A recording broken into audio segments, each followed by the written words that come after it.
मगर इमाम अहमद रजा को नाम सुना है, पहचानो। इमाम अहमद रजा कौन है? आओ ज़हन करीब करो। एक अहमद रजा पैदा हुए तो परवरदिगार आलम ने उनको जब माहिर बनाया था तो ज़हन करीब करो। इंग्लिश की ज़बान हो तो इमाम अहमद रजा माहिर है, हिंदी है तो माहिर है, संस्कृत है तो माहिर है, फारसी है तो माहिर है, अरबी है तो माहिर है।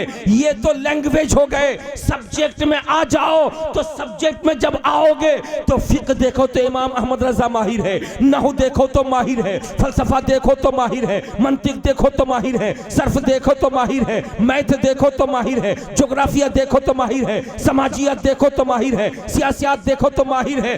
कमो बेश किताबों में आता है 55 यानी 55 उलूम पर खुदा ने ऐसी महारत अता फरमाई थी कि 200 साल के अंदर एक नहीं, हजारों नहीं, लाखों उलमा पूरी दुनिया में पैदा हो गए। 150-200 साल की बात कर रहा हूं, उससे पहले की बात नहीं। 200 साल के अंदर हजारों नहीं, लाखों उलमा पैदा हो गए। मगर खुदा ने जितना इल्म इमाम अहमद रजा को अता फरमाया था, इतना इल्म 200 साल के अंदर किसी को अता नहीं फरमाया। इसीलिए 200 साल के अंदर जितने मौलाना पैदा हुए सब हजरत हैं, जितने हाफिज पैदा हुए सब हजरत हैं, जितने कारी पैदा हुए सब हजरत हैं, जितने मुकर्रिर पैदा हुए सब हजरत हैं, जितने शायर पैदा हुए सब हजरत हैं, जितने पीर पैदा हुए सब हजरत हैं। मगर सब में बड़े इमाम अहमद रजा हैं, वो हजरत नहीं आला हजरत हैं। जिंदाबाद जिंदाबाद। अरे क्या उम्दा गुफ्तगू है, माशाअल्लाह माशाअल्लाह। जिंदाबाद जिंदाबाद जिंदाबाद जिंदाबाद। वाह, आला हजरत आला हजरत आला हजरत आला हजरत। वाह वाह वाह वाह वाह वाह। और आज जरूरत है इमाम अहमद रजा खान को पहचानने की। आज जरूरत किसकी है? अरे बोलिए ना, इमाम अहमद रजा को पहचानने की जरूरत क्यों है? समझिए, ये आपने शामियाना लगाया है। शामियाने की जरूरत क्यों पड़ी? ताकि बारिश हो तो कतरे नीचे न गिरे। अरे बोलिए ना भाई, यही जरूरत है ना। आपने ये फर्श बिछाया है, फर्श की जरूरत क्यों पड़ी? ताकि आप बैठे तो आपके कपड़े गंदे ना हो। अरे बोलिए। आपने ये माइक लगाया है, इस माइक की जरूरत क्यों पड़ी? ताकि आप मेरी आवाज दूर दूर तक पहुंच सके, दूरों नजदीक बैठने वाला हर फर्द सुन सके। अरे बोलिए ना भाई, यही है ना। जरूरत की बुनियाद पर इंसान कुछ न कुछ काम करता है। फर्श की जरूरत कपड़ों को बचाना है, शामियाने की जरूरत पानी के कतरों से अपने आप को बचाना है, माइक की जरूरत आवाज को दूर दूर तक फैलाना है। इमाम अहमद रजा आज मुसलमानों की जरूरत है। बोलिए बोलिए बोलिए, जरा सा बोलिए। थोड़ी देर तकरीर होगी, बहुत लंबी चौड़ी नहीं, इसलिए थोड़ी देर बोलिए आप, ताकि मुझको लगे कि मेरी बात आपके सर के ऊपर से गुजर नहीं रही है बल्कि दिल में उतर रही है। इमाम अहमद रजा आज मुसलमानों की जरूरत है।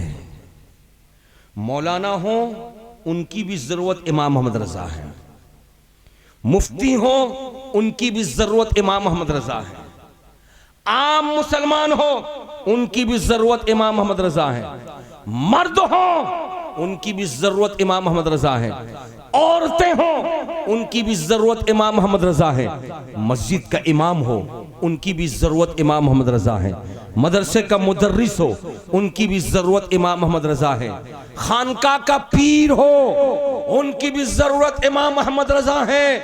आज अगर इमाम अहमद रजा खान का कोई बाइकाट करे तो वो समझ जाना वो आपका नहीं, मेरा नहीं, इनका नहीं, उनका नहीं। आज इमाम अहमद रजा जरूरत है। किसकी जरूरत? अमेरिका वालों की नहीं, इराक वालों की नहीं, हॉलैंड वालों की नहीं, बर्तानिया वालों की नहीं, पाकिस्तानियों की नहीं, हिंदुस्तानियों की नहीं, बल्कि पूरी दुनिया में उन मुसलमानों की जरूरत है जो मुसलमान अपने आप को सुन्नी कहता है उसी की जरूरत का नाम इमाम मोहम्मद रजा है। वाह वाह वाह, नारे तकबीर, नारे रिसालत, मसलके आला हजरत इमाम अहमद रजा कॉन्फ्रेंस। प्यार से बोले सुभान अल्लाह। अपने आप को आप सुन्नी कहते हो तो आपकी जरूरत का नाम इमाम मोहम्मद रजा है। आपकी जरूरत का नाम इमाम मोहम्मद रजा है। अब इस जरूरत को जरा सा चंद जुमलों में समझ लो तो इंशाअल्लाह ताला मामला क्लियर हो जाएगा। मुझे देखो, ओ लाल बैग वाले भाई इधर देखो, थोड़ी देर तो तकरीर सुनोगे यार, हैं? थोड़ी देर के लिए प्यार से बोलो सुभान अल्लाह, झूम के बोल दिए सुभान अल्लाह। बादल छाया हुआ है, बादल छाया हुआ है।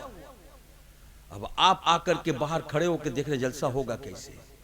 आपके साथी ने कहा कि मियाँ घबराता क्यों है, मेरे पास मोटा तिरपाल है, लगा दूंगा, बारिश होती रहेगी, कोई फर्क नहीं पड़ेगा। अरे बोलिए ना भाई। मैदान में आ गए, जमीन गीली है। अब आप सोच रहे हैं कि बैठेंगे कैसे। आपके भाई ने कहा कि अरे मियाँ फिक्र की क्या बात है, इसको क्या कहते हैं, अरे जो डाले हो घास कहते हैं। आपके भाई ने कहा फिक्र की क्या बात है, अरे मेरे पास घास कितनी है, इसको क्या कहते हैं जो लाद के रखते हैं ना, है? हाँ, मेरे पास घास का अंबार लगा हुआ है, लाके डाल दूंगा, बैठ जाओगे तो न पैर गंदा होगा न कपड़े गंदे होंगे। कीचड़ है, घास डाल दिया, बादल है, शामियाना टांग दिया। अब घास ने कीचड़ से बचा लिया, शामियाने ने, तिरपाल ने पानी से बचा लिया। अब आप बीच में महफूज हो गए। अब ये घास आपकी जरूरत, ये शामियाना आपकी जरूरत। अगर इस बात को समझ लिया तो सुनो, इमाम मोहम्मद रजा कब पैदा हुए? उस वक्त पैदा हुए जब चारों तरफ से कुफ्र और शिर्क की लहर उठ रही थी। जिस वक्त आपके घर पे नहीं, आपकी दौलत पे नहीं, आपके खजाने पर नहीं, सीधे आपके अकीदा और ईमान पर हमला किया जा रहा था। जिस वक्त आपके कारोबार पर नहीं, आपकी नौकरी पर नहीं, आपके इश्क और आपकी मोहब्बत को चैलेंज किया जा रहा था। कोई हमला करने वाला गंगों से खड़ा हुआ था, कोई हमला करने वाला नदवा से खड़ा हुआ था, कोई हमला करने वाला देवबंद से खड़ा हुआ था, कोई हमला करने वाला दरभंगा से खड़ा हुआ था, कोई हमला करने वाला लखनऊ से खड़ा हुआ था। और जबानी हमला नहीं था, बल्कि हमला करने वाले किताब लिख रहे थे। कोई किताब लिख रहा था जिसका नाम तक़वियतुल ईमान था, किसी किताब का नाम हिफ्जुल ईमान था, किसी किताब का नाम बराहीन कातिया था, किसी किताब का नाम फतावा रशीदिया था। इन किताबों को आज भी आप बुक स्टोर में जाकर के देख सकते हो। इन किताबों में जो इबारतें लिखी हैं, उन इबारतों को पढ़ के अगर किसी मुसलमान ने यकीन कर लिया कि हाँ जो लिखा है बिल्कुल सही लिखा है, तो वो जिंदा तो खड़ा नजर आ सकता है, मगर उसके दिल से ईमान निकल चुका होगा, उसके दिल से अकीदा निकल चुका होगा। वो जिंदा इंसान तो नजर आएगा, मगर वो मुसलमान कहलाने का हकदार नहीं रहेगा। ऐसे आलम में इमाम अहमद रजा खान को परवरदिगार आलम ने बरेली शरीफ में पैदा किया, और पैदा होने के बाद इमाम अहमद रजा खान फाजिल बरेलवी अलैहि रहमत व रिज़वान ने 4 साल की उम्र में कुरान पाक नाजरा खत्म फरमा दिया था। इमाम अहमद रजा खान फाजिल बरेलवी अलैहि रहमत व रिज़वान की जब उम्र आगे बढ़ी थी, तो जिस उम्र में आपका बच्चा स्कूल का मैट्रिक भी पास नहीं करता है, उस उम्र में इमाम अहमद रजा खान मुफ्ती बन गए थे। यानी 13 साल की उम्र में इमाम अहमद रजा खान मुफ्ती बन के फतवा दे रहे थे। उसी दरमियान इमाम अहमद रजा खान ने जब इन किताबों को खोला था, कभी हिफ्जुल तसीसुल ईमान को खोला था, कभी तक़वियतुल ईमान को खोला था, कभी फतावा रशीदिया को खोला था, कभी बराहीन कातिया को खोला था। और खोल करके जब पढ़ा था तो उसमें कुफरी इबारतें लिखी थी। किसी में लिखा था कि नबी को अपनी तरह समझो, किसी में लिखा था कि नबी के पास कोई इल्म नहीं है, किसी में लिखा था कि शैतान का इल्म ज्यादा है, मुस्तफ़ा जाने रहमत का इल्म कम है, किसी में लिखा था नमाज में अगर रसूल का ख्याल आ जाए तो नमाज खत्म हो जाएगी, गधे बैल का ख्याल आ जाए तो नमाज हो जाएगी। किसी में लिखा था अपने नबी से इतनी मोहब्बत करो जितनी मोहब्बत अपने बाप दादा और बेटे बीवी से करते हो। किसी में लिखा था अपने नबी से बस नबी की ताजीम इतनी करो जितनी अपने बड़े भाई की ताजीम करते हो। किसी में लिखा था खड़े होकर या नबी पढ़ना नाजायज है, किसी में लिखा था अंगूठा चुमना नाजायज है, किसी में लिखा था कि अपने घर में बैठकर या के जरिए नबी को बुलाना और या नबी कहना यह शिर्क है। किसी में लिखा था नबी के इंतकाल के बाद उनको कब्र में जिंदा समझना यह नाजायज है।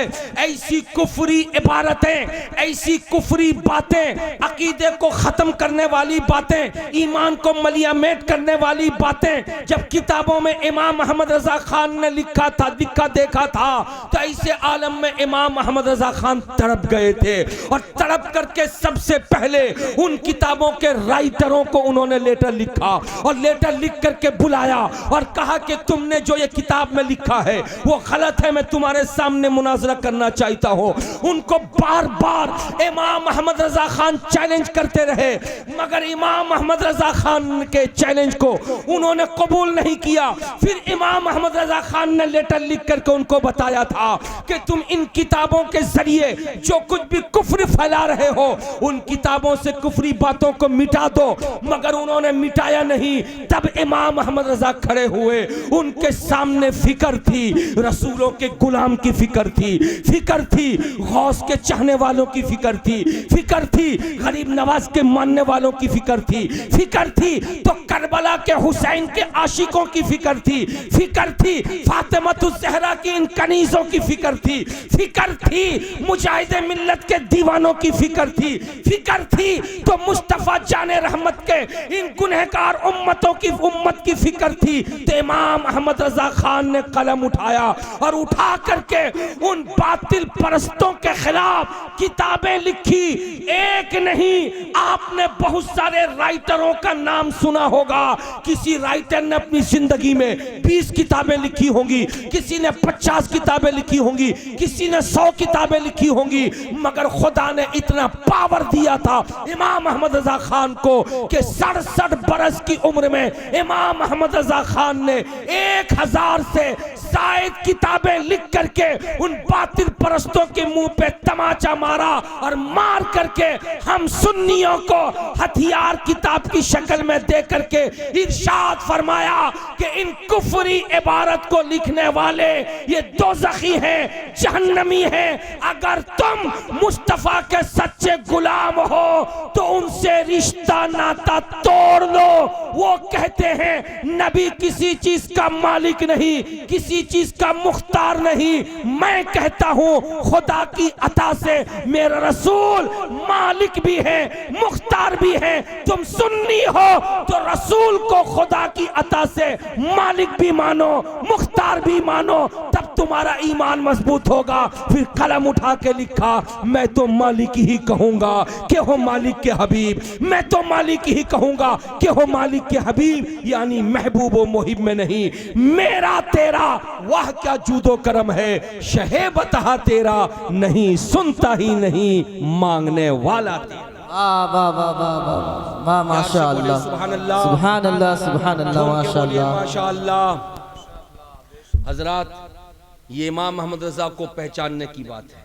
इमाम अहमद रजा खान फाजिल बरेलवी अलैहि रहमत रिजवान कौन है? जिन्होंने 55 से जायद उलूम पर महारत रखी और 1000 से जायद किताबें लिखी। अरे समझे, 1000 से जायद। उनकी एक किताब मारिकतुल आरा किताब, जिस किताब को आप हर जलसे में सुनते हैं, उस किताब का नाम हदाइक़ बख्शिश है, जिसमें इमाम अहमद रजा खान ने नात लिखी है। इमाम मोहम्मद रजा खान ने नात लिखी है। शोरा इकराम उसी नात को आपके सामने आकर पढ़ते हैं, गोया कि उस एक किताब को आप सुनते हैं। कितना मजा मिलता है। अरे बोलिए ना, जब शायर पढ़ता वाह क्या जुदो करम है शहे बता तेरा, नहीं सुनता ही नहीं मांगने वाला तेरा, आपको अच्छा लिखता है, लगता है। जब शायर पढ़ता कि सरवर कहूं कि मालिक को मौला कहूं तुझे, बागे खलील का गुले जेबा कहूं तुझे, आपको अच्छा लगता है। जब शायर पढ़ता है सुबह तैबा में हुई बढ़ता है बाड़ा नूर का, सदका लेने नूर का आया है तारा नूर का, आपको अच्छा लगता है। अरे बोलिए ना, अच्छा लगता है ना। इस तरीके से ये सब कलाम। और जिस वक्त महफिल खत्म होती है खड़े होकर सलाम पढ़ते हैं मुस्तफ़ा जाने रहमत पे लाखों सलाम, शमे बज़्म हिदायत पे लाखों सलाम, आपको अच्छा लगता है। अरे बोलिए। जिस वक्त शायर के साथ आप भी मिलकर पढ़ते हैं काबे के बदरुद्दुजा तुम पे करोड़ों दुरूद, तैबा के शम्सुद्दुहा तुम पे करोड़ों दुरूद, आंख अता कीजिए उसमें ज़िया दीजिए, जलवा करीब आ गया तुम पे करोड़ों दुरूद। अरे बोलिए ना भाई, अच्छा लगता है। सबसे औला व आला हमारा नबी, सबसे बाला व आला हमारा नबी, सारे अच्छों में अच्छा समझिए जिसे है उस अच्छे से अच्छा हमारा नबी। अरे अच्छा लगता है। एक किताब सुनाता है शायर, अच्छा लगता है। और इतना अच्छा लगता है कि आप फरमाइश भी करते हैं, जरा सबसे औला वाला पढ़ दीजिए ना। अरे बोलिए ना, जरा सुबह तैबा वाली नात पढ़ दीजिए ना। अरे बोलते हैं ना, जरा लम याते नजीरो कफी नजरी मिसले तू न शुद्ध पैदा जाना, वो पढ़ दीजिए ना। अरे अच्छा लगता है ना। जब एक किताब इमाम मोहम्मद रजा की इतनी अच्छी लगती है तो इमाम मोहम्मद रजा ने 1000 से जायद किताबें लिखी है। अरे बोलिए, प्यार से बोलिए। जब एक किताब इतनी अच्छी लगती है तो बाकी 999 किताब कितनी अच्छी लगेंगी आपको, कितनी अच्छी लगेंगी।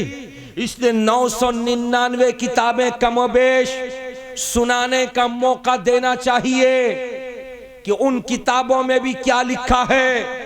इमाम मोहम्मद रजा ने जो कुछ लिखा है, याद रखिए, इमाम मोहम्मद रजा के कलम का 200 साल के बीच में आज तक किसी ने मुकाबला नहीं किया, बल्कि डंके के चोट पर सखावत हुसैन बरकाती इस बात का ऐलान आज करता है, अगर कोई माई का लाल है तो इमाम मोहम्मद रजा की उस किताब का कोई जवाब 200 साल के अंदर दे दे तो मैं उसकी गुलामी लिख लूंगा, मगर कोई दे नहीं सकता।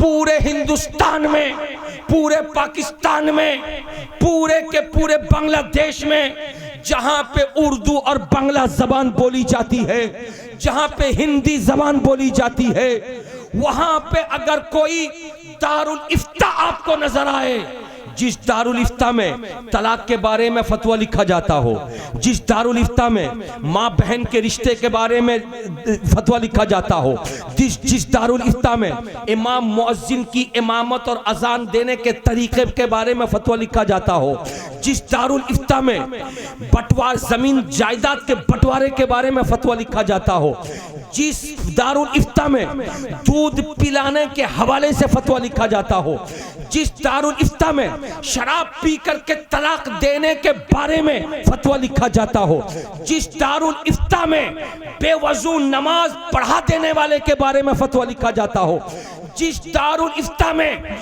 शौहर का बीवी के पिस्तान पर मुंह लगा के दूध पी लेने के बारे में फतवा लिखा जाता हो, जिस दारुल इफ्ता में बगैर निकाह किए लड़की के साथ सोहबत कर देने के बारे में फतवा लिखा जाता हो, जिस दारुल इफ्ता में परवरदिगारे आलम की जात को अगर कोई टच करना चाहे उसके बारे में फतवा लिखा जाता हो, जिस दारुल इफ्ता में रसूलुल्लाह को अपना बड़ा भाई की तरह समझने वाले के बारे में फतवा लिखा जाता हो, जिस दारुल इफ्ता में गौसे आजम की गौसियत को चैलेंज करने वाले के बारे में फतवा लिखा जाता हो, जिस दारुल इफ्ता में माइक पर नमाज पढ़ाने वाले के बारे में फतवा लिखा जाता हो, जिस दारुल इफ्ता में मोबाइल को हाथ में लेकर के गाना सुनने और गंदी पिक्चर देखने वाले के बारे में फतवा लिखा जाता हो, जिस दारुल इफ्ता में सास का बहू के बारे में उल्टा सीधा बकने के बारे में फतवा लिखा जाता हो,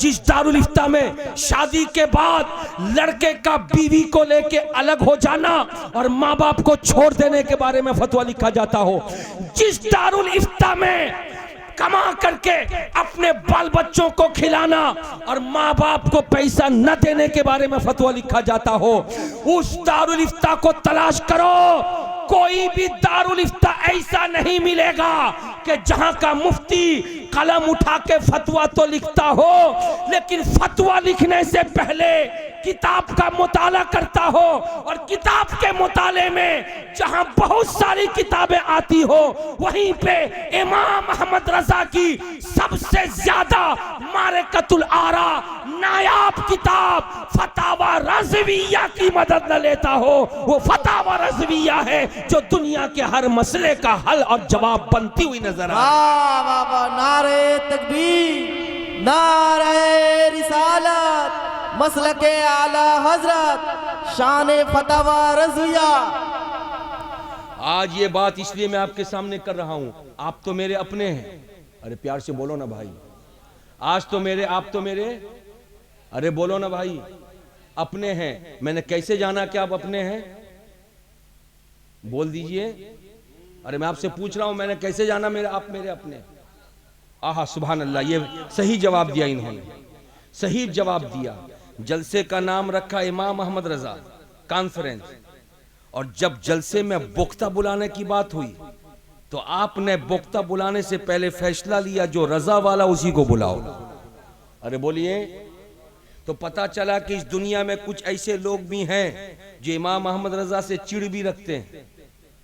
और मैं गैरों की बात नहीं कर रहा हूं, वहाबियों की बात नहीं कर रहा हूं, देवबंदियों की बात नहीं कर रहा हूं, कादियानियों की बात नहीं कर रहा हूं, सुन्नियों में भी बहुत सारे ऐसे हैं जो इमाम अहमद रजा को बर्दाश्त करने के लिए तैयार नहीं है।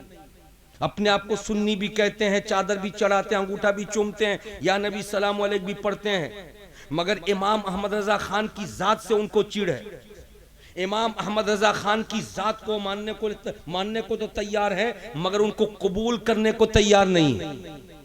लेकिन मैं आपको मुबारकबाद देता हूं कि आप तो मेरे अपने हैं, लेकिन आपके बीच में रह करके मैं उन सुन्नियों को मुखातब करूंगा कि तुम सुन्नी तो हो, चादर चढ़ाते हो, मजार पे जाकर फातिहा करते हो, सामने शिरनी रखकर जलसा करके आखिर में नबी पर सलाम तो पढ़ते हो, अजान में नबी का नाम सुनकर अंगूठा तो चूमते हो, लेकिन इमाम अहमद रजा से तुमको अगर चिढ़ है तो तुम्हारे मदरसे में भी दारुल इफ्ता है, तो दारुल इफ्ता से इमाम अहमद रजा की किताब फतावा रज़विया को निकाल दो, फिर कहो कि इमाम अहमद रजा की हमें जरूरत नहीं है, तो मैं मान लूंगा। मगर हिंदुस्तान पाकिस्तान में कोई दारुल इफ्ता ऐसा नहीं जहां पे फतावा रज़विया को रख के मुफ्ती फतवा न लिखता हो। इसलिए याद रखो, शायर ने आकर के आपके सामने इमाम अहमद रजा का कलाम सुनाया। एक शायर नहीं, दुनिया का हर शायर, हिंदुस्तान का हर शायर आला हजरत का कलाम सुनाता है, आला हजरत की लिखी हुई नात सुनाता है। उस लिखी हुई नात को सुन सुन करके कुछ जाहिल सुन्नी कहते हैं इमाम अहमद रजा तो एक शायर का नाम है, इमाम अहमद रजा तो बस नात लिखने वाले का नाम है, इमाम अहमद रजा तो बस नबी की तारीफ करने वाले का नाम है। पकड़ो उसके गरीबान को और कहो नादान, अबे शायर तो मेरी गली में भी घूमता है, शायर तो मेरे बाजार में भी घूमता है, शायर तो मेरे गांव में भी घूमता है, शायर तो मेरे साथ भी रहता है। इमाम अहमद रजा को सिर्फ शायर मत समझना, अरे शायर तो थे ही, इतने बड़े शायर, इतने बड़े शायर कि जैसी शायरी उन्होंने रसूल की शान में कर दिया है, 200 साल के अंदर किसी ने भी उर्दू जबान में ऐसी शायरी नहीं की। वो तो है, लेकिन इमाम अहमद रजा को किस हैसियत से देखना चाहते हो? अगर मुफ्ती की हैसियत से देखना चाहते हो तो अपने जमाने में सबसे बड़े मुफ्ती हैं। अगर मौलाना की हैसियत से देखना चाहते हो हो तो 200 बरस में सबसे बड़े मौलाना है। अगर उनको पीर की हैसियत से देखना चाहते हो तो 200 बरस में सबसे बड़े पीर है। अगर उनको कारी की हैसियत से देखना चाहते हो तो 200 बरस में सबसे बड़े कारी है। अगर उनको मुफस्सिर की हैसियत से देखना चाहते हो तो 200 बरस में सबसे बड़े मुफस्सिर है। अगर उनको मुहद्दिस की हैसियत से देखना चाहते हो तो 200 बरस में सबसे बड़े मुहद्दिस है। परवरदिगार आलम ने मुस्तफा जाने रहमत का मोजेज़ा बना करके, गौसो ख्वाजा की करामत बना करके इमाम अहमद रजा खान को पैदा फरमाया। वो आए तो हम सुन्नियों की जरूरत बन गए। उनके ईमान को खुदा ने हमारे सीने में उतार दिया था। यही वजह है हम सोते भी हैं इमाम अहमद रजा का नाम लेके, बैठते भी हैं तो इमाम अहमद रजा का नाम। सुभान अल्लाह, क्या गुफ्तगू।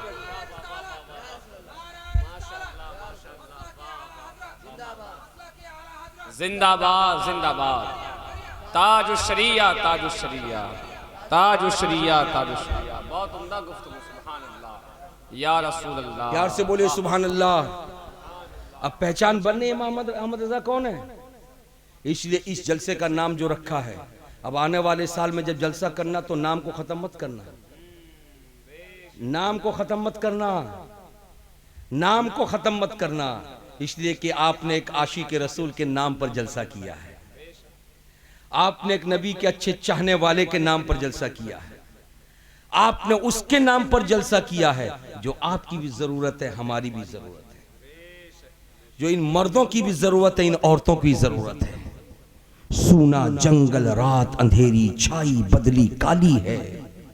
सूना जंगल, सूना जंगल, सूना जंगल, रात अंधेरी छाई बदली काली है।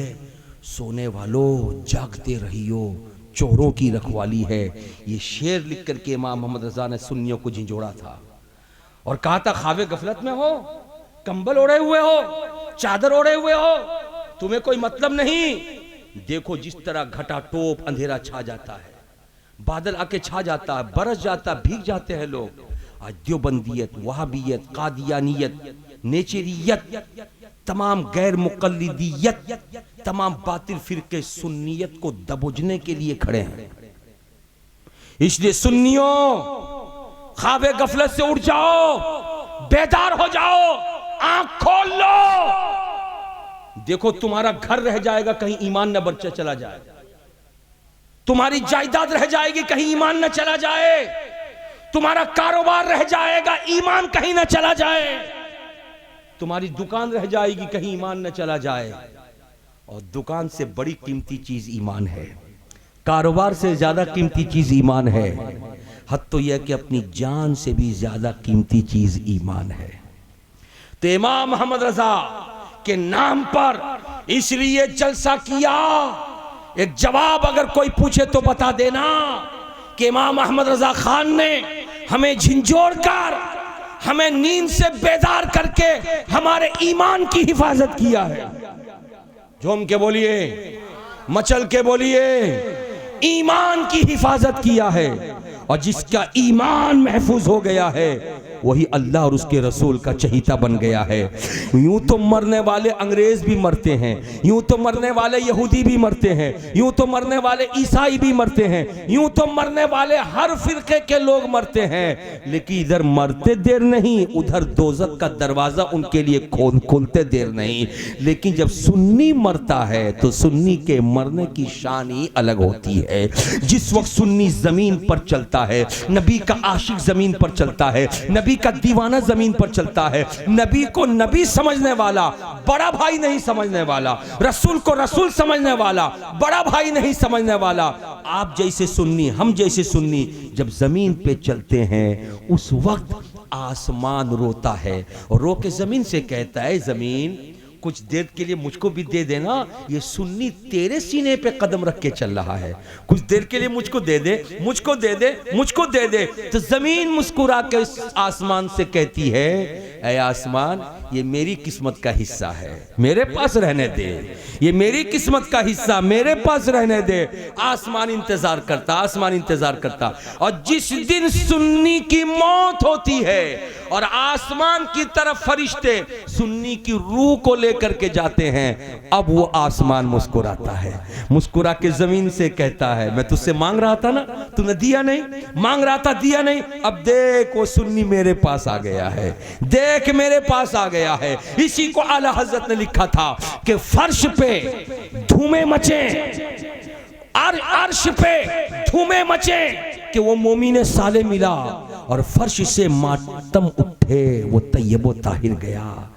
अर्श पे धूमें मचे कि वो मोमिने साले मिला, और फर्श से मातम उठे कि वो तैयबो ताहिर गया। किसके बारे में कहा? उसके बारे में कि जो सुन्नी चलते फिरते ये कहता था रसूलुल्लाह के बारे में कि उन्हें जाना, उन्हें माना, न रखा गैर से काम, उन्हें जाना, उन्हें माना, न रखा गैर से काम। लिल्लाहिल हम्द, मैं दुनिया से मुसलमान। प्यार से बोल दीजिए सुभान अल्लाह।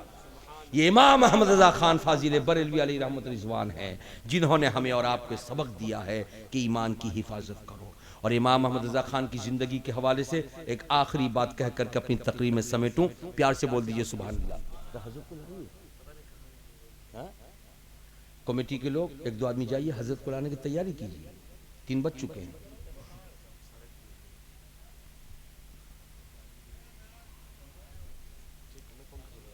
अच्छा चलिए सुन लीजिए, वो लेकर के आ रहे होंगे। प्यार से बोल दीजिए सुभान अल्लाह। आखिरी बात सुन लीजिए, मैं प्यार से आपसे कहता हूं, बोलिए सुभान अल्लाह। बात मेरी समझ में आ रही है? अरे बोलिए ना। सरकार आला हज़रत करीब से आपने देखा, झूम के बोलिए, करीब से आपने देखा इमाम मोहम्मद रजा खान, जहां बहुत बड़े आलिम थे, जहां बहुत बड़े मुफ्ती थे, जहां बहुत बड़े मुहद्दिस थे, जहां बहुत बड़े मुफस्सिर थे, वहीं बहुत बड़े वली कामिल थे। झूम के बोलिए ना। वहीं पे बहुत बड़े वली कामिल थे। और एक वली की पहचान क्या होती है? एक वली की पहचान ये होती है कि वो खिलाफ शरा कोई काम नहीं करता, शरीयत के खिलाफ कोई काम वो नहीं करता। ये एक वली की पहचान है। अगर कोई शरीयत के खिलाफ काम कर दे और फिर वो दावा करे कि मैं पीर हूं, मैं वली हूं, तो न वो पीर हो सकता न वली हो सकता है। जिसका कदम शरीयत मुताहिरा के दायरे में रहे वही वली भी है, वही पीर भी है। ज़हन करीब कीजिए। और जो वली और जो पीर होता है, जो वली होता है अल्लाह का दोस्त होता है, जो वली होता है अल्लाह का दोस्त होता है, अल्लाह ताला उसकी बातों को कबूल फरमाता है। अब इमाम मोहम्मद रजा रब की बारगाह में कितने मकबूल थे, इस बात को आप सुन लीजिए, उसके बाद में आप अपनी गुफ्तगू समेटो। इमाम मोहम्मद रजा खान फाजिल बरेलवी अलैहि रहमत रिजवान सफर हज में है। सुनिए, सफर हज में है इमाम मोहम्मद रजा खान, सफर हज में है। हज में तशरीफ ले गए हैं। सुभान अल्लाह। उस वक्त हवाई जहाज नहीं चलता था, बहरी जहाज, पानी जहाज चलता था। पानी जहाज से हज करके जब वापस हो रहे थे तो हालात बीच में इतने कशीदा हो गए कि दरिया में तूफान आया। और जब तूफान आया तो जहाज हिचकोले खाने लगा। कैप्टन ने जहाज को संभालने की भरपूर कोशिश किया, मगर जहाज बेकाबू हो गया। ज्वार भाटा, जिसको अपनी जबान में आप कहते हैं, इतना शदीद ज्वार भाटा था। इमाम मोहम्मद रजा खान की जिंदगी में लिखा जाता है कि कैप्टन ने ऐलान कर दिया कि हाजियो, अब तुम अपनी अपनी जान के खुद मालिक हो, इसलिए कि जहाज मेरे कैप्चर से बाहर है। अब मैं अपने उस जहाज को काबू नहीं कर सकता हूं। किताबों में आता है कि पूरे जहाज के अंदर रोना पिटना शुरू हो गया। जितने हाजी थे सब हज करके घर वापस आ रहे हैं। एक खुशी दिल में है कि घर वालों से मिलेंगे, लेकिन वो सारी की सारी खुशी मलियामेट हो गई। कैप्टन ने ऐलान कर दिया कि जहाज बेकाबू हो चुका है, हमारे कैप्चर से निकल चुका है। पूरे जहाज में रोना पीटना, चारों तरफ आहोजारी, मुसल्ला बिछा करके रब को पुकारना, आंसुओं के कतरात बहाना, अल्लाहु अल्लाहु की सदा लगाना। अलग रो रहे थे, औरतें अलग रो रही थी। ऐसे आलम में उनकी अम्मी जान साथ में थी, सरकार आला हजरत की, हजरत इमाम अहमद रजा खान आला हजरत फाजिल बरेलवी की अम्मी भी हज में गई थी।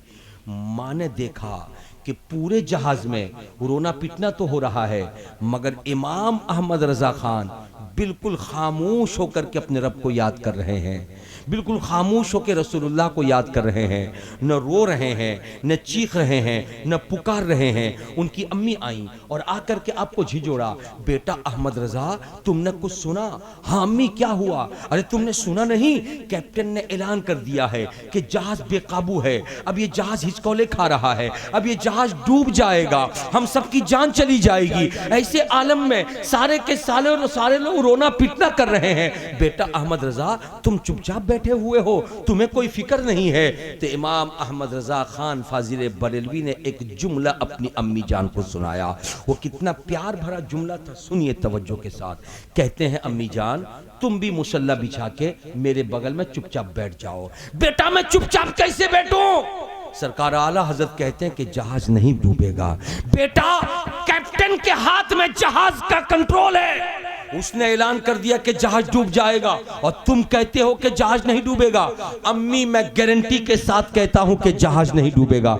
पूछती हैं अम्मी जान बेटा ये गारंटी किस बुनियाद पर तुम दे रहे हो?